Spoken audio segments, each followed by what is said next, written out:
Delta news మిత్రులకు స్వాగతం. కృష్ణానదిలో భారీగా వరద పెరిగింది.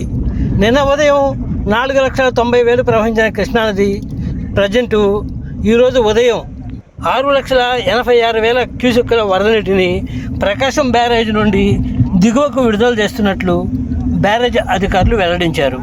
భారీ వరదల నేపథ్యంలో లంక గ్రామాల్లోని పంట పొలాలు ముంపుకు గురైనట్లు రైతులు చెబుతున్నారు.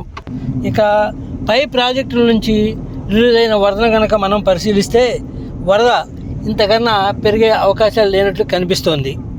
నదిలో ప్రవాహం ఎక్కువగా ఉన్న నేపథ్యంలో ఎట్టి పరిస్థితుల్లోనూ కృష్ణానదిలోకి దిగవద్దని అధికారులు హెచ్చరికలు జారీ చేశారు.